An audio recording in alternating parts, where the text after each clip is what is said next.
So I'm at the Center for Genomics of Neurodegenerative Disease at the New York Genome Center, and I'm going to tell you what we do to help enable different aspects of this process. So the CGND, because it's a mouthful, serves as a hub for collaborative interactions, builds tools and resources for the community so they can access all of the data that we're generating. And we're applying genomics to understand the molecular basis of disease. We do this in two ways. We integrate studies across multiple scales, population, tissue, individual cells. And we also integrate different types of data. The clinical information that we get from the patients, the histopathology that is performed on tissue samples, and single cell data, where we study gene expression in individual types of cells.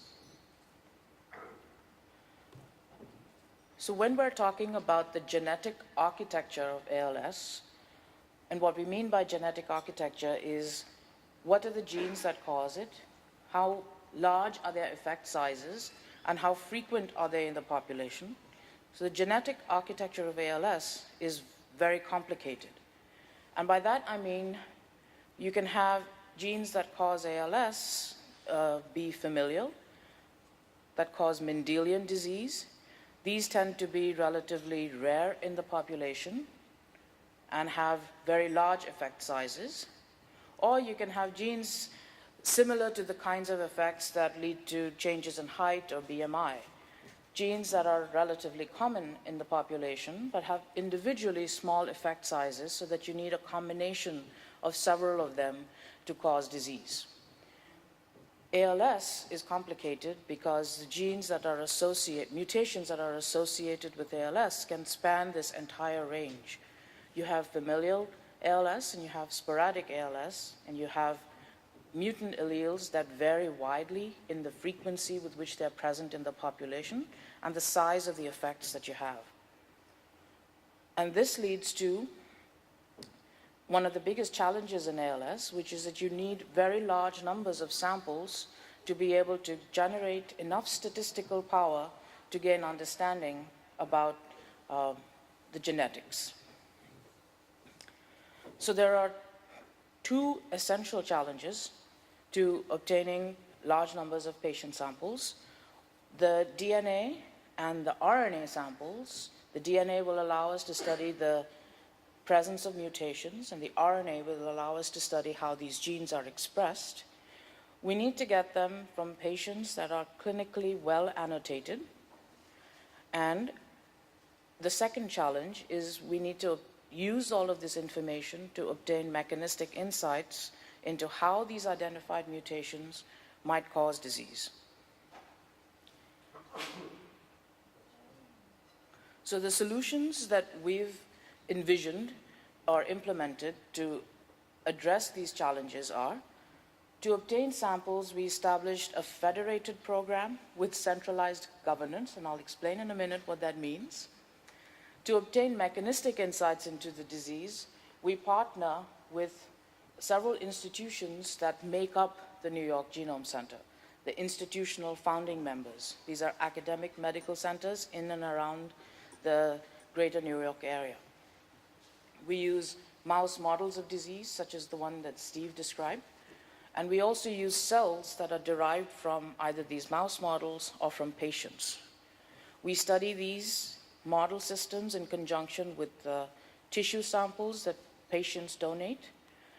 When we put all of that information together to try to understand how mutated genes are affecting cellular function in different types of cells. So what are the kinds of partnerships that we've put together? We said we established a federated program. And this essentially means that we partner with several sites all over the world, essentially, so that we can pool samples from multiple sites. Because ALS is a rare disease, no single clinic is going to see enough patients to be able to undertake large-scale studies. So now clinics have to cooperate with one another and pool the information from each of these different centers. So these are some of the member institutions that participate in the studies at the New York Genome Center. You can see they're distributed all across the United States, and these pins in different colors essentially mean that these studies are overlapping with other studies that are, so the yellow pins indicate one particular study that has a different focus that also involves whole genome sequencing. The pink pins and the red pins similarly represent distinct studies that also have whole genome sequencing as one of their foci. So this hub of collaborative interactions essentially is using whole genome sequencing data that's generated in a very similar way, so it's readily comparable, in conjunction with clinical data that's collected in as harmonized a way as we can make it, so that eventually all of the samples can be studied together. We have several international sites as well. I keep doing a double take because sometimes I don't see it on my screen, so I'm making sure you can see it on yours. We have sites that are international sites as well. So this helps us to bridge the connections between studies in the United States with studies, larger scale studies in Europe as well. So what is it that we do at the CGND to make this kind of stuff happen? I told you that the governance of this is centralized, which means that in order to make sure that data can be shared, there's a lot of administrative and wet and dry lab infrastructure that needs to be built. So we help in the CGND to facilitate all of that. We coordinate the distribution of language that can go into informed consent forms that doctors are then going to ask the patients to fill out to get their permission to do this kind of broad sharing. We help the sites write approvals for their institutional review boards. We help them with other kinds of paperwork that govern the transfer of materials and the transfer of data. We also help standardize for those who want to participate in the post-mortem studies, the kinds of neuropathological characterizations that they do. And we centralize the storage and streamline the distribution of the data to all of the participating sites. We do the very similar things for how so that governs how samples flow. When you have clinical data, we can get it either from each site itself or from a centralized repository that some of the sites use. So there are two independent streams of clinical data that come into the New York Genome Center, and we help make sure that the two streams are synced up with one another. And the clinical data, along with the results of the genome sequencing, go into this in-house database that we built. This is essentially an overview of the wet lab workflow, where we're also the conduit for samples coming into the lab before being sequenced at the production facility at the New York Genome Center. So we help make sure that the nucleic acid, the cells, the samples are treated in a way that's consistent with one another so that no artifacts are introduced in the analysis. And I told you that data sharing is a big part of this.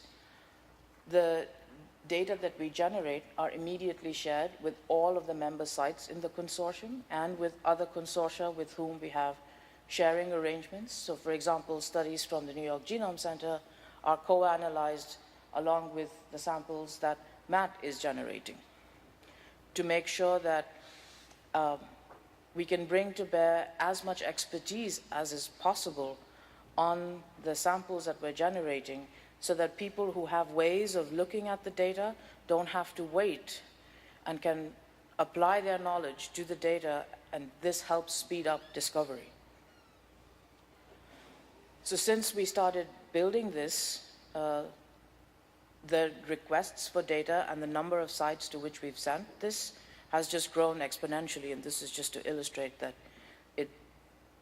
once you start doing this, more and more people want to participate. So here are all the places in the United States to which our data are shared, and here are all the sites worldwide. So this is truly a global effort, not just for the collection and generation of the data, but also for its analysis. And this is a very, very big part of this program, making sure that the data as a resource can be mined by as many people as possible, as efficiently as possible. So we also talked about how we're trying to enable the extraction of other kinds of information from these data to understand how ALS-associated mutations might be affecting cellular function. And to do that, our lab takes an integrative approach. So I told you that we have information from patients, both their DNA sequence, and from their tissues, we have their RNA sequence, so we know how these genes are expressed in the tissues that are affected in ALS. We also have different types of cells that we can study from these patients, along with their clinical data. In parallel, we're also using mouse models that mimic ALS phenotypes. We look at either the cells individually in a dish, or we look at the entire spinal cord. And across all of these different model systems, we're looking at how these genes are expressed in the region of tissue that's affected in disease over space and over time. And we integrate all of these analyses to help identify molecular pathways that are dysregulated as a result of ALS-causing mutations. So I said we study this in space and time. And why do we want to study this across space? Why do we want to get spatially resolved gene expression in ALS? And it's because ALS is a disease of multiple cell types, really. So the motor neurons are the most susceptible, but the motor neurons don't exist in a vacuum in the spinal cord or in the brain. They're surrounded by many different types of cells in the nervous system, and all of these cells function together to maintain the health of the neuron. So we're trying to understand how these interactions proceed normally and what is perturbed in disease. We're also trying to understand what the dynamics of ALS pathology are across time and space. Where exactly does it start? What happens in that little neighborhood, the microenvironment, when the disease starts? What is it about those interactions within that microenvironment that affect how this pathology spreads? I should also explain that this is a cross-section of a spinal cord, and all this stuff that you see in blue are the nuclei, where the DNA is housed, of all of the cells in the spinal cord. All the stuff in red are all of the neurons in the cord, and all the stuff in green are the motor neurons that are susceptible. So you can see what a small fraction of the whole they make up. And this is the region that's going to be affected, and it's this microenvironment that we need to understand. And we need to understand what's going on here when disease sets in, versus why don't these cells get sick? How do the cells in this region get affected during disease? So these are the kinds of things that we need to get access to, kinds of information that we need to get access to. So understanding this spatio-temporal dynamics of how these genes are expressed in all the relevant cell types at the same time from the tissue, we think is going to provide key insights into disease-relevant signaling. And until now, there were ways, it's relatively straightforward to take a piece of tissue, mush it up, and study all of that gene expression in bulk. It's also becoming increasingly straightforward to take a piece of tissue, dissociate it into individual cell types, and study their gene expression one at a time, single cell by single cell. But if you do the bulk approach, you don't get a view of what's happening in each individual type of cell. If you do the single cell approach, that's the other extreme, you don't understand how the cells that are next to one another are actually interacting. So this is why we want to study them in that tissue slice all at the same time, but individual region by individual region, so that we can understand what's happening in the space that's going to be affected by sick cells. So this means that you need a method to measure transcriptome-wide, which means every gene that's expressed in this tissue. You need to measure transcriptome-wide gene expression in a way that preserves spatial information. What genes are expressed here? What genes are expressed here? What genes are expressed here? So you need to retain that here piece of information. And these observations need to span disease progression. We need to be able to make them at different points in the disease, before it starts, right when symptoms set in, when a lot of motor neurons are going to die, when the motor neurons have died. And to build these tools, ways of doing this, we use the same model of ALS that Steve was describing earlier. So how can we measure gene expression in multiple cell types and locations at the same time? And to do this, we use a method called spatial transcriptomics, which is a fancy word for spatial gene expression. It was developed by Joachim Lundeberg at the Swedish Genome Center, the SciLife lab in Sweden. So essentially, we're taking a slice of tissue. We're going to put it, it's a very, very thin slice. We're putting it on a glass slide, and this glass slide has pieces of DNA arrayed on it in a particular pattern, and it has bits of sequence so that you can tell where on the glass slide each piece of DNA was. That's going to capture the stuff that leaches out from the tissue. So you take this slice of tissue, you lay it on this glass slide that has these little pieces of DNA on it, arrayed in a pattern. Then you stain it with standard stains that you find in any pathology lab that will tell you what the morphology of the tissue looked like, where the neuron cell bodies were, where the stuff on the sides was, so you can relate and you can identify individual cells from this stain. So you do that, then you poke holes in this tissue section, let all of the expressed genes diffuse out and be captured by this slide. Then you take a picture, so you preserve the information about which cell was where, and then you make a library, which is just a way of, you perform operations on this slide so that you can then count and measure which gene was expressed and to what extent. And because you've arrayed this in a particular pattern and you've got little clues in the molecules that you've put on the slide, you can now match up with that picture that you took of the gray and the white areas of the cord. You can match up which gene was expressed, where was it measured on the slide, which means where did it come from in the tissue, how many copies of it were there.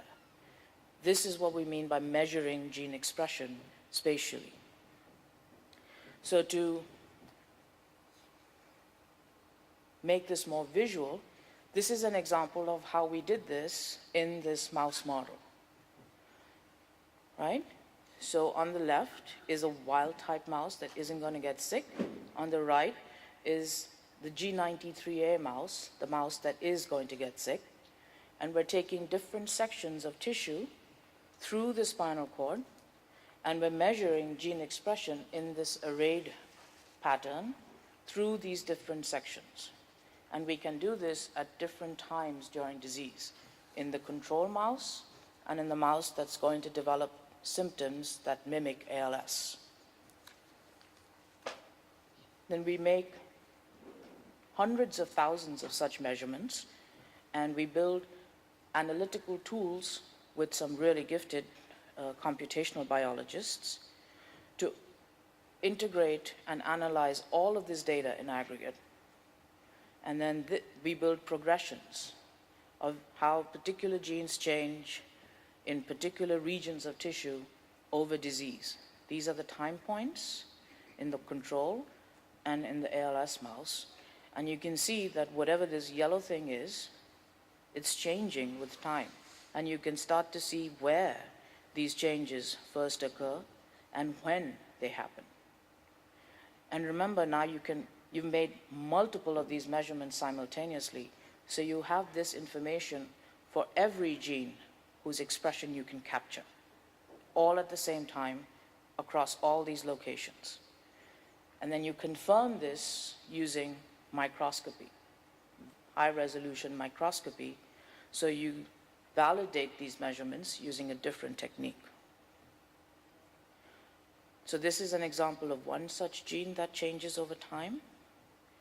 Here's an example of another panel. The top is the wild type, and the bottom is the mutant mouse. And you can see that this stuff that's coming up in this angry yellow, you can see where it begins to change first and when that happens. So this is very early in the disease. This is around the time, this is before you can measure motor neuron loss. And because we know so much about the neuroanatomy of the spinal cord, we can relate this region to what part of the cell is there. And we can then ask, when we confirm with microscopy, is this really happening? Can we take a really close-up, zoomed-in view? How did the change here relate to what's happening in the motor neuron, or which part of the motor neuron is associated with this change? And that's this slide. So on the left is that panel that I showed you before, one particular time point. Actually, this is a one-month-old mouse. So you can see that some of these changes are happening very, very early. 2 months before you can pick up signs, clinical signs of ALS in the mouse. On the left, in these big panels, are the microscopy images. These are the motor neurons in the healthy animal. And these are the motor neurons that are eventually going to die in this mouse. And this is this signal that we picked up in this region. And you can tell that these little green things are different cells than these purple things, big fat purple things. And these little green things are right next to these projections that the neurons are sending out.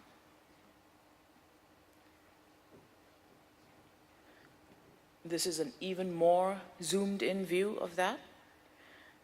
This is the normal mouse. This is the mouse that's going to get sick. This is well before it's showing any signs of being sick. And you can already see that these green things are really, really close to these fiber tracts of the motor neurons. So we've done this analysis across all of the genes in the mouse that we can capture. And now that we've built these tools to look at the mouse model of disease, we use the mouse model of disease to build the tools. And we're applying them now to samples from ALS patients. So we're looking at regions of tissue from patients that had bulbar onset ALS or lumbar onset ALS to see if when ALS sets in different regions, how do different parts of the spinal cord compare with one another? Can we approximate a time course of disease progression by comparing more severely affected areas to less severely affected areas from patient samples? And this is why we need all of the clinical information. And we know all of the mutations that occur in each of the patients that we're analyzing. So now we can start to link this back to Does the same thing happen if you have mutations that affect one biological pathway versus mutations that affect a different biological pathway? So it allows us a very detailed look at the disease in a way that links up information across different types of data and different scales of analysis. And all of this stuff is put together in a database, an interactive data explorer that anyone can go in and look up. And it's at this website, als-st.nygenome.org. You can look at the individual arrays for the mouse and the human. You can look up your favorite gene and see how it behaves across the entire data set. You can get statistical measures of the difference in expression in different regions over time. You can look at groups of genes that behave in the same way across the course of disease, across these different regions. And we built this so that there's only so much that our group can do. We want this to be accessible to as many people who want to look at this, because different researchers are going to come at this information from very different perspectives with very different sets of expertise. So with this, I'm going to hand it over to Matt, but before I do that, I want to thank the people in the group that helped with these studies, in my group at the New York Genome Center and at Columbia University, in the SciLife Lab in Sweden, and the NYU and the Simon Center, where the statisticians built the analytical methods to analyze these data. And these are all the institutions and organizations that supported this work. And I want to thank you for your attention.